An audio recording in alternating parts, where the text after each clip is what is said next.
Good morning, everyone. Welcome back for another week of the Loan Information Roundup. This is Keith Murphy with me this morning from Essex Mortgage. Good morning, Keith. Good morning. Good morning. Thanks for having me, Kelly. Thank you. This morning, I think we were going to talk about a little bit about, although there's, we're still staying at home, staying safe, keeping safe physical distancing, there are still homes being sold. And so let's go ahead and talk about some of the programs that are available out there during this time, that they've been available and they are still fantastic programs. Go ahead, Keith. You bet. Well, thank you, Kelly. Yeah, one of the things that I've been noticing with this coronavirus and its effects on the economy and our psyche is that it's not all negative.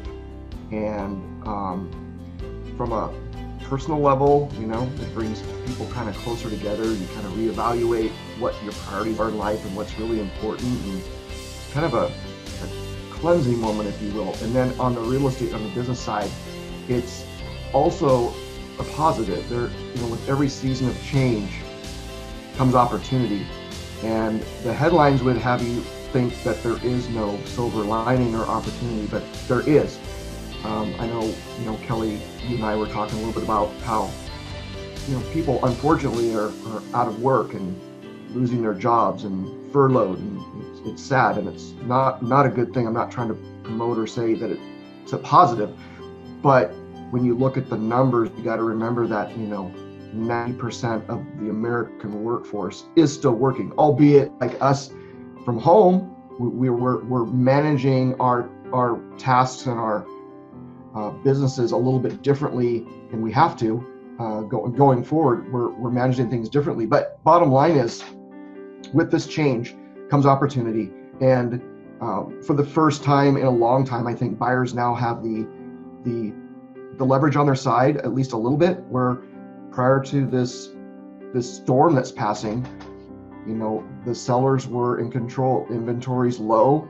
There's 5, 10, 15 buyers for every one house. And now we have more sellers coming on market, and we have them thinking the same things that buyers are thinking, like, how is this going to affect the housing market? How is this going to affect the economy going forward? And I need to sell. So they're thinking a little bit more, I got to get this house sold mentality. That is opportunity for our clients. And then as far as financing, I know there's information out there that would make you think maybe you cannot get a loan, but that's far from the truth. If you have stable employment, it doesn't matter that you're working from Zoom, from home. If you have the same job and you're putting in your same hours and making your same pay, and that's 90% of the population, then banks are still going to lend you money to buy a house. So really on our end, nothing has changed other than we're scrutinizing the files a little bit more than we normally would.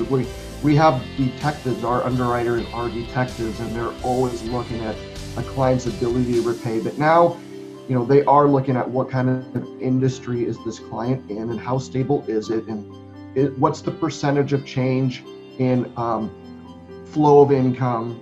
But I digress. But the bottom line is the same credit score loans, the same debt to income ratios, the same loan programs that were available before the COVID are available today.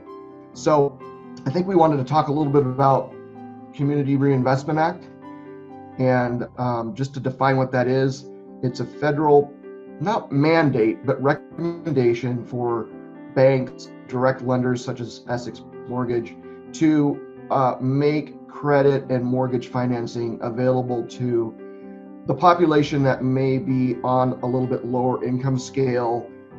Their bills and income are such that they're not able to save very much for down payment. So we even have, under the Community Reinvestment Act, programs for consumers without income caps. We have zero down programs without any income limits.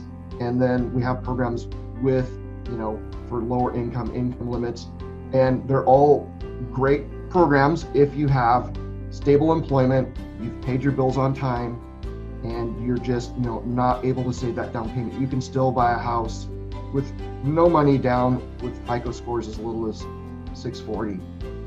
So Keith, if I hear you correctly, we've been working with a lot of first-time buyers, and those programs are still available that were available 1 month ago, 2 months ago, and all of the underwriting guidelines that were in place before: keep your credit clean, pay your bills on time, you're working. All of those things there's no change there, and there is opportunity. I know that. As far as, there are people who they've got to get those homes sold.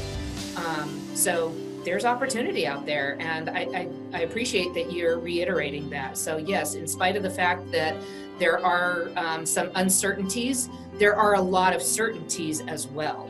And so I think we need to start to focus on the positives and see how we're going to transition and get through this. So is there anything else that you can think of that you'd like to add? So yeah, Kelly, I'd love to just sort of reiterate and tie this whole thing down. Remember, with every passing storm, with every season of change, there's always opportunity. We're creatures that crave certainty, and anytime things are disrupted like this, it does get scary, but you have to step back from that and say, what's the silver lining? And we have interest rates at historical all-time lows. They've only been this low, one other time in our country's history. We have more inventory coming on the market, motivated sellers, and loan programs that are there to help finance these homes. They're still there. So the foundation of our housing market and industry is stable, and there's a lot of opportunity for those who are ready to make that jump from renting to owning. Fantastic. Great. Thank you so much. And I'll look forward to seeing you next week and getting a little bit more roundup on what's going on in the mortgage market. Great. Look forward to it, Kelly. Have a great Friday. Thanks. You too. Bye. Bye-bye.